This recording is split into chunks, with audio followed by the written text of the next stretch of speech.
जो भी दिल्ली में बैठ करके बकवास करता है कि नरेंद्र मोदी के खिलाफ ये हो रहा है, नरेंद्र मोदी 25 पे निपट जाएंगे, 150 सीटें आएंगी, उसने कहा ऐसी लैंडस्लाइड विक्ट्री होगी कि दुनिया देखेगी।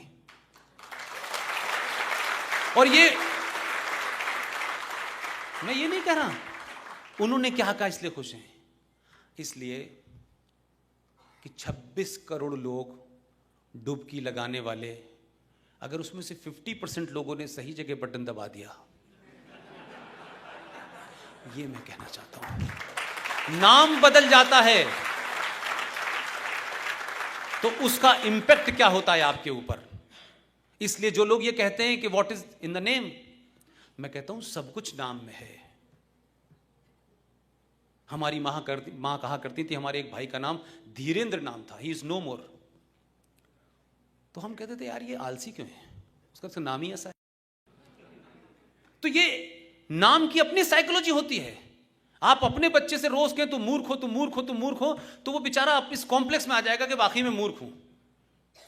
इसलिए फैजाबाद का नाम बदला। तो अयोध्या में आरती आपने दुनिया में ऐसी नहीं देखी दिवाली पे। तो प्रयागराज का कुंभ भी बदल गया, अब साइंटिफिक हो गया, अब कोई हादसा भी नहीं हुआ, अब वही सारे लोग थे लेकिन पूरी दुनिया में उसका गुणगान हो रहा है। तो नाम बदलने से, एक्शन बदलने से आपके अंदर जब इस शक्ति का बोध होता है कि आपके पूर्वजों का खून आपके अंदर है, आप शिवाजी से लेकर महाराणा प्रताप और भगत सिंह से लेकर के तमाम जितने हमारे गुरु हैं, जब उनका बोधन करते हैं तो आप सही जगह बटन दबाने लगते हैं। और इसलिए लोग परेशान हैं।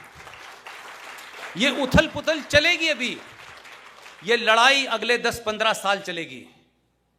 इसलिए व्यवस्था को बदलने के लिए सत्ता पे ऐसे किसी भी आदमी को बिठाए रहिए जो सिर्फ लगाम पकड़े रहे, बाकी काम समाज कर लेगा खुद। इसलिए समाज का जागृत होना बहुत महत्वपूर्ण है।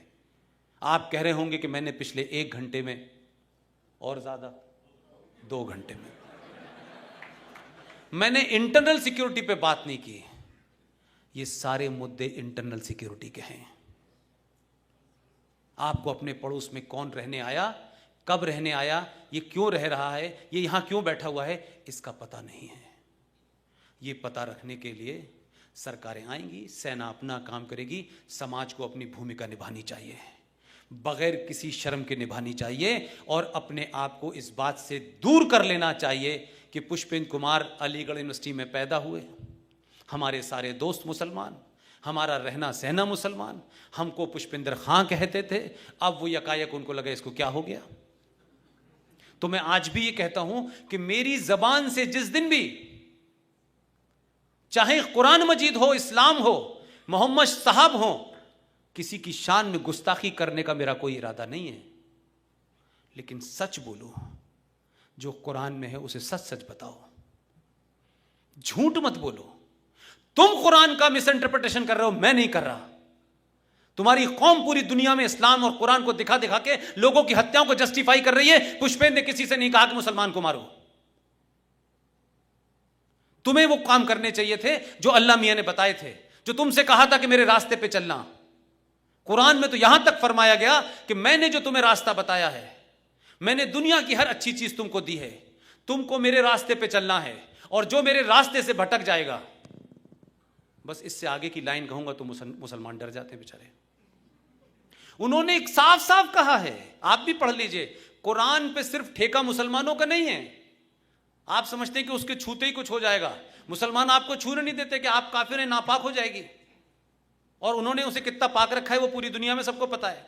आप किताब खरीदिए, उसको पढ़िए, उसकी शान में गुस्ताखी ना हो जाए, उसकी अगर पवित्रता कुछ लोगों के साथ है तो उसको मेंटेन रखिए, लेकिन पढ़ तो लीजिए भाई।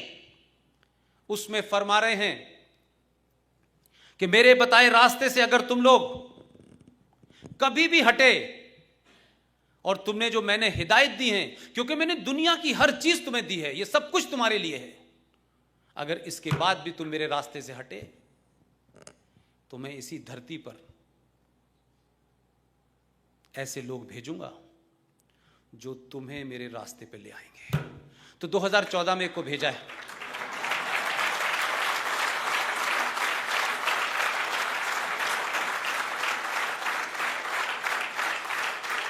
उन्होंने कहीं यह नहीं फरमाया, उन्होंने कहीं यह नहीं फरमाया, यह गलतफहमी निकाल दें लोग। यही मैं कहता हूं झूठ बोलते मुसलमान, सच बात बोले। उन्होंने कहा है कि लोग भेजूंगा, वो आएंगे तुम्हारी हरकतों को ठीक कर देंगे। ये तलाक बिद्दत के नाम पे जो तुमने धंधा खोल रखा है, नाजायज रिश्ते बनाने का हलाला के नाम पे, हमने तो बड़ी सेकुलर सरकारें देखी इस देश में।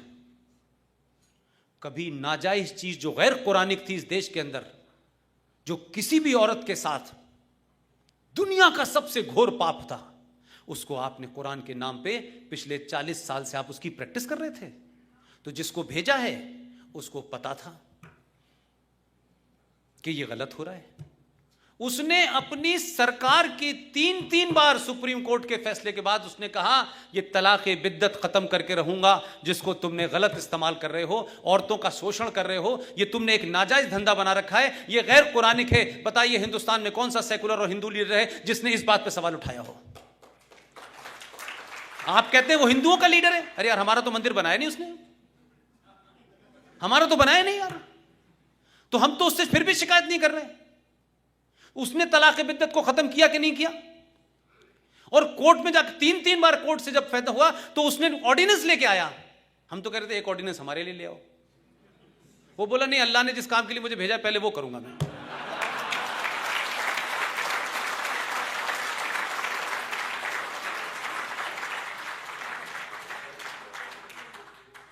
तो ये जो कहा जा रहा है ना, अरे हम तो किताब पढ़ रहे हैं, हम तो काफिर लोग हैं, हम तो मुशरिक लोग हैं, मूर्ति पूजक हैं भाई, हम तो फिर भी कह रहे हैं जो लिखा है हम तो वही कोट कर रहे हैं।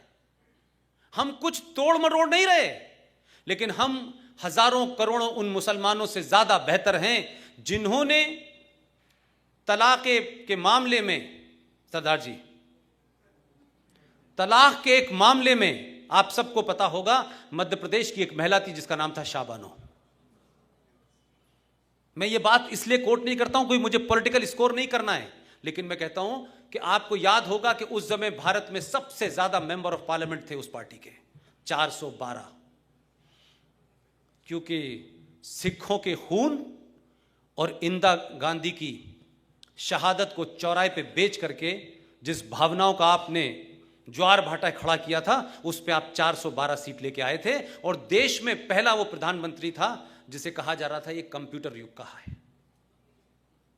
उस 412 एमपी लाने के बावजूद भी 70 साल की वो महिला 24 साल तक दीवारों में सर मारती रही, हर मुसलमानों के दरवाजे गई, वो देवबंद भी गई, वो बरेलवी भी गई, वो अहले हदीस भी गई, जहां जहां जाके उसने कहा कि मुझे 24 साल पहले किसी आदमी ने तलाक दिया है मेरे शौहर ने, मैं 40 साल से घूम रही हूं, मेरी बात को कोई मुसलमानों का संगठन नहीं सुन रहा है, मुझे जो कुरान में तलाक का तरीका है मुझे तलाक दिलवा दो, मैं 70 साल की हूं, मेरे रोजे भत्ते के लिए कुछ पैसा मुझे दिलवा दो। किसी मुसलमान की दुकान ने, ये जो घूम रहे हैं ना चारों तरफ सुबह से लेकर शाम तक, छोटी दाढ़ी बड़ी दाढ़ी, गोल टोपी, पजामा ऊपर नीचे कुर्ता, जाने क्या क्या करते हैं, लेकिन किसी ने उसको हक नहीं दिलवाया उसको। और इस देश की किसी सेकुलर सरकार ने यह नहीं कहा कि इस औरत को हक मिलना चाहिए जो हर 2-2 मिनट के बाद दिल्ली के अंदर औरतों की आजादी के लिए घूमती हैं महिलाएं। कोई मुझे नजर नहीं आई, बिंद्रा कारण से लेकर के कई सारी जो हैं, बड़ी बिंदी छोटी बिंदी, कोई नजर नहीं आई। और उस आधुनिक प्रधानमंत्री ने क्या किया कि जब सुप्रीम कोर्ट ने कहा आप भारत की कोर्ट में आई हैं, भारत के संविधान के हिसाब से आपके साथ फैसला होगा। उसने नहीं कहा तुम मुसलमान हो नहीं मुसलमान हो। और जब सुप्रीम कोर्ट ने उसके भत्ते की रकम तय कर दी और कहा कि आपको फैसला आपके हक में है और इस आदमी को आपको इतना पैसा देना होगा, इस देश में हाहाकार मच गया, सेकुलरिज्म की खतरे में पड़ गया सेकुलरिज्म। फौरन उस 412 सीटें जीतने वाले राजीव गांधी ने सुप्रीम कोर्ट के उस फैसले को दंगाई और आतंकी मुसलमान के सामने झुक करके उस फैसले को पलट दिया कि उनको मालूम था कि इस देश का मुसलमान जो है वो नाराज हो जाएगा। फैसला बदल दिया। इसके पास तो 272 ही थे, इसने तो सुप्रीम कोर्ट के फैसले को भी बदला, पार्टी के फैसले को भी बदला और 3 बार कहा यही होगा चाहे किसी को अच्छा लगे या बुरा लगे।